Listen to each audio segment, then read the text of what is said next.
समय की होती है जब ह्यूमंस ने बढ़ती पॉपुलेशन के साथ जीवन का भी विस्तार किया होता है और वो अलग अलग प्लैनेट पे रहते हैं। इनमें से एक होता है लैटिमर। यहाँ की दुनिया काफ़ी एडवांस और टेक्नोलॉजी से भरी हुई होती है। यहाँ पे लाइफ को एक टेक्नोलॉजी में डाल देते हैं जिसे स्टैक कहा जाता है, और जिस बॉडी में उसको डालते हैं उस बॉडी को स्लीव्स कहते हैं।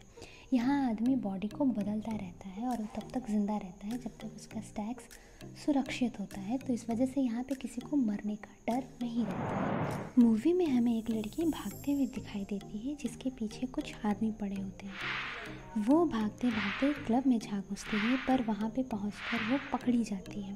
तभी हम देखते हैं कि वहाँ पे कुछ निंजा आ जाते हैं और उन आदमी को मार देते हैं। वो निंजा उस लड़की को भी मारने वाले होते हैं। तभी वहाँ पे ताकेशी आ जाता है और उसे बचा लेता है। ताकेशी उसे तानसेदा के पास ले जाता है जो कि हॉलग्राम प्लैनेट का निवासी होता है, और बताता है कि लड़की का नाम हॉली टॉलग्राम है, जो कि मिज़ोमोतो याकुजा वंशज की पुरानी टैटू आर्टिस्ट होती है, जिसकी मदद से ताकेशी तानसेदा के भाई की मौत की गुत्थी सुलझा सकता है। पर हॉली वहाँ से भाग जाती है और आगे जाके वो एक औरत से टकराती है जो अपना नाम जीना बताती है, पर उसका असल नाम रीना केविन हारा होता है, जो यूनाइटेड नेशन की सीटेक ऑर्गेनाइजेशन से आई होती है और वो पुलिस का काम करती है। पर वहाँ पे तकेशी आ जाता है और वो कहता है कि वो हॉली का बॉडीगार्ड है।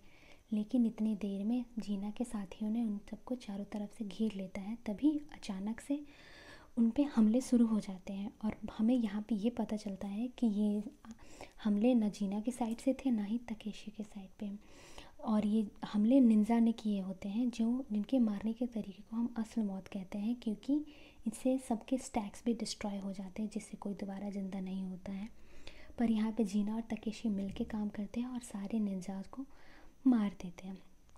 अंत में हमें ये दिखाया जाता है कि दोनों आपस में जीना और तकेशी बहस करने लगते हैं कि हॉली को कौन लेके जाएगा, जिसमें से तकेशी जीत जाता है और हॉली उन्हें मिज़ोमोतो हेडक्वार्टर लेके जाता है। हेडक्वार्टर पहुंचते ही हमें उगाई को दिखाया जाता है, जो कि एक कंप्यूटर जनरेटेड आदमी होता है और वो वहाँ की सारी चीज़ों की देख रेख करता है। हॉली बताती है कि ये उनके बॉडीगार्ड है जीना और केन कामुरा, दोनों ने अपने नाम झूठ बोले होते हैं। उगाई बताता है कि वो हमेशा अपनी बॉस की सुनता है और उनका भी नया बॉस गेंजो है। जैसे ही उनका अगला बॉस, जो कि सिंजी चुना गया है, उसका उत्तराधिकारी समारोह ख़त्म हो जाएगा तो वो सिंजी की भी बातें सुना करेगा। तभी वहाँ पे सिंजी पहुँच जाता है और वो हॉली को देख के परेशान होता है, फिर भी वो नाटक करता है कि वो खुश है और उनकी अच्छी खातिरदारी करने को कहता है, जिसमें उगाई उन्हें सबसे बढ़िया वाला रूम दिखाते हैं। वहाँ पहुँच के हॉली कहती है कि उसे गेंजो से मिलना है, पर जीना कहती है कि वो थकी हुई है, जिसकी वजह से ताकेशी उसके साथ गेंजो से मिलने जाता है। हॉली वहाँ सिंजी के ऊपर टैटू बना रही होती है। तभी हमें गेंजो उठता है और उसके पीठ के पीछे एक अजीब तरीके की टैटू और उसकी अजीब सी हंसी दिखाई जाती है। दोस्तों, ये सारी बातें कहानी समझने में हेल्प करेगी। उसके बाद से वो हॉली की तारीफ़ें करने लगता है और वो केन से पूछता है कि तुम तानसेदा नस्ल से हो, तो केन कहता है कि वो सिर्फ हॉली का बॉडीगार्ड है वहाँ पे। फिर वो बताता है कि कैसे उसके संस्थापक के जाने के बाद उनके छोटे बेटे वहाँ का मिज़ोमोतो नस्ल का वारिस बना था, और साथ ही जैसे हमारा नया उत्तराधिकारी आता है, उसके उत्तराधिकारी समारोह के दिन पुराने मुखिया अपने सम्मान में अपना बलिदान देते हैं और ये सब लोग परंपरा का पालन करते हैं, ताकि यहाँ पे कोई भी बाद में भ्रष्टाचार जैसी चीज़ें मिज़ोमोतो वंश में ना रहे। सीन शिफ्ट होता है और हॉली को एक कमरे में दिखाया जाता है जहाँ वो अपने पेरेंट्स को याद करते हैं, जिनकी मौत गोली लगने से हुई थी, और वो गोली उनके सर पे लगी थी, मतलब उनका स्टैक्स सुरक्षित है। तभी वहाँ पे केन पहुँच जाता है, जिससे वो ये बातें बताती है और कहती है कि उनके स्टैक्स गेंजो के पास है। दूसरी तरफ जीना अपने रूम से बाहर निकल गई होती है और वो उस जगह की जासूसी करने में लग जाती है, जिसके लिए वो एक गार्ड को चकमा देते हुए उसे मार देती है और उसका सिक्योरिटी कार्ड वो लेके दूसरे जगह घुसने लगती है। वहाँ जासूसी करने पे उसे हॉली के पेरेंट्स के बारे में पता चलता है।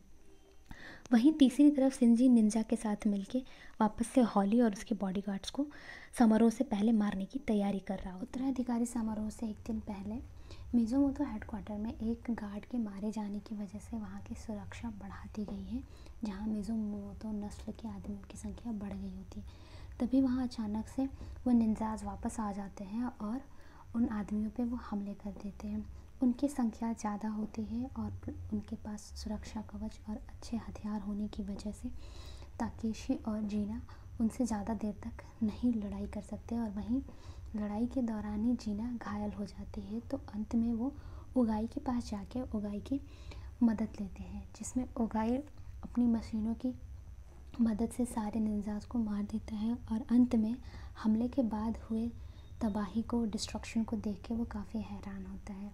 इसके बाद से सब हॉली से पूछते हैं कि आखिर वो लोग क्यों उसके पीछे पड़े हुए होते हैं। तो वो बताती है कि एक पुरानी टैटू आर्टिस्ट ने टेक्नोलॉजी की मदद से टैटू में ऐसे इनकोडिंग कर दी कि नए उत्तराधिकारी समारोह के दिन पुराने मुखिया की टैटू एक्टिवेशन होने की वजह से उसकी मौत हो जाती है और ये परंपरा सालों से हो जाती है। तो शिंजी इस तरीके से मरना नहीं चाहता, इस वजह से वो हॉली के पीछे है, क्योंकि उससे टैटू बनाने का काम हॉली का ही है उस पर। इधर पता चलता है कि जीना को उसके मिशन से हटा दिया जाता है, जिसके बाद से वो जहाँ ताकेशी और हॉली आराम कर रहे होते हैं उस कमरे में जाती है तो देखती है कि ताकेशी एक गाना गा रहा होता है, जिसे सुन के वो भावुक हो जाती है और वो उस गाने को याद करती है जब उसका बड़ा भाई उस गाने को उसके लिए गाया करता था। वहाँ पे वो जाके ताकेशी से पूछती है तो वो बताता है कि ये गाना वो अपनी बहन के लिए गाता है और वो मीटिंग करने जा रहा है, जिससे जीना हॉली का ख्याल रखे कहकर वो चला जाता है। इस बीच वो ताकेशी को टच करके महसूस कर रही होती है। इधर ताकेशी तानसेदा को सारी बातें बताता है और कहता है कि वो हंसता है तो लगता है कि किसी मुर्गे का गला घोटा जाता है, जिसे देखकर ये काफ़ी हैरान होता है और इसे कुछ आइडिया लगता है, पर फिर भी वो ताकेशी को जांच जारी रखने को कहता है। वापस आने पे जीना कहती है कि तुम यहाँ पे क्यों रुके हुए हो, तुम्हें यहाँ चले जाना चाहिए। तो वो कहता है कि जाने से दुश्मनी और बढ़ जाती है।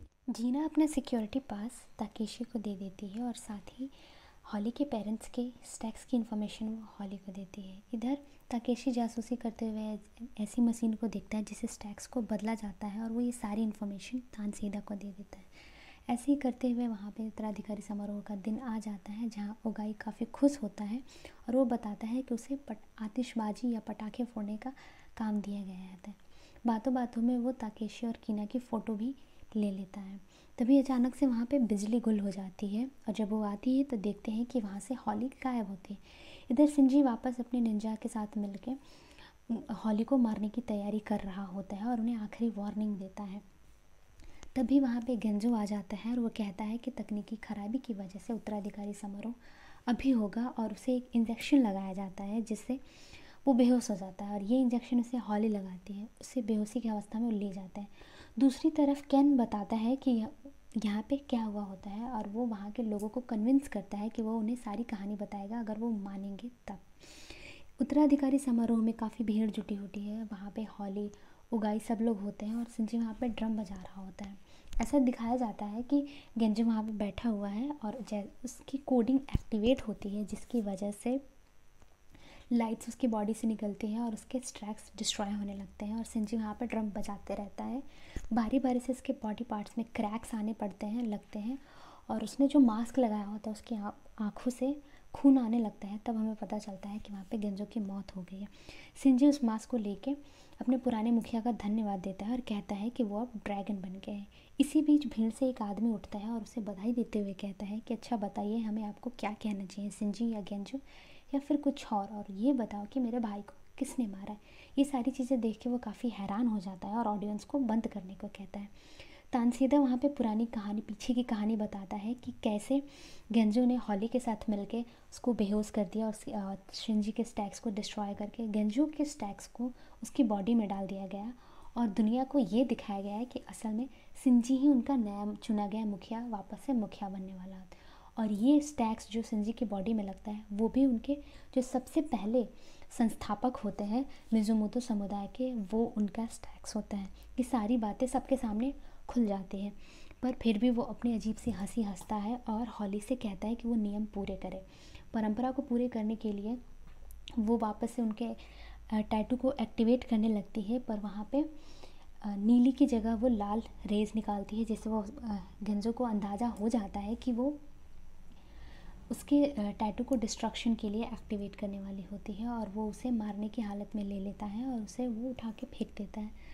तभी वो वापस रोने लगती है और वो कहती है कि उसे उसके पेरेंट्स के स्टैक्स वो वापस करे।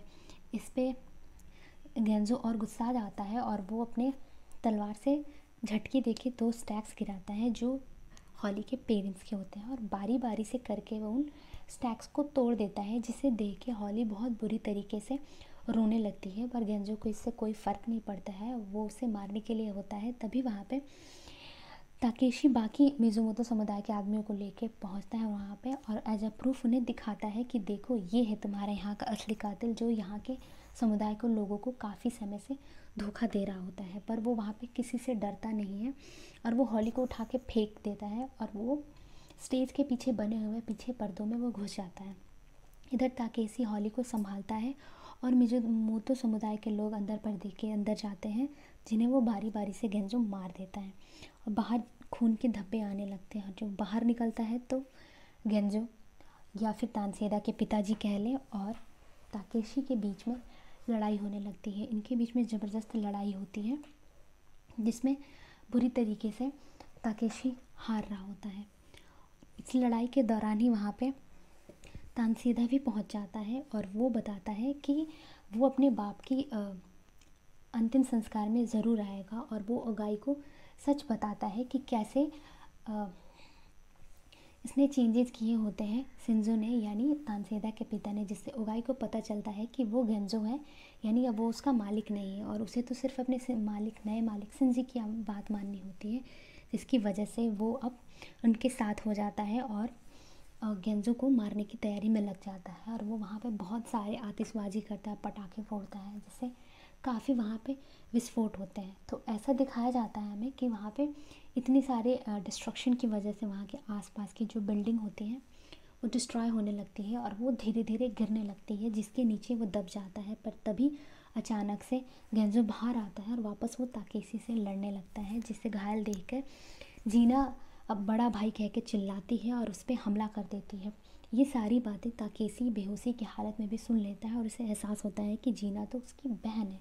फिर वो दुगनी ताकत से उठता है और वो गेंजो पे हमला कर देता है, और उसके जो कवच होते हैं, सुरक्षा कवच, सारे टूट जाते हैं। इसके बाद से इन दोनों में, ताकेशी और गेंजो यानी तानसेदा का पिता, इनके बीच में वापस से बहुत ज़बरदस्त हाथापाई होती है, जिसमें लगभग दोनों ताकेशी और गेंजो दोनों घायल हो जाते हैं, और अंत में हॉली उसके टैटू को एक्टिवेट करके उसे डेथ कोड एक्टिवेट कर देती है, और वो मरने की कगार पे होता है, और वो भीख मांगने लगता है, जिसमें उसकी आखिरी रस्म, मरने की आखिरी रस्म, तानसेदा उसे गोली मारकर पूरा कर देता है, और वो इस तरीके से अपने भाई का बदला ले लेता है। अंत में हमें दिखाया जाता है कि दोनों जीना और ताकेशी ऐसे बिहेव करते हैं जैसे वो एक दूसरे को पहचान नहीं रहे होते हैं, क्योंकि उनकी बॉडीज़ अलग होती है पर स्टैक्स सेम होते हैं। और हॉली अपने स्लीव्स नहीं बदलना चाहती, ताकि केन और जीना उसे जब भी देखे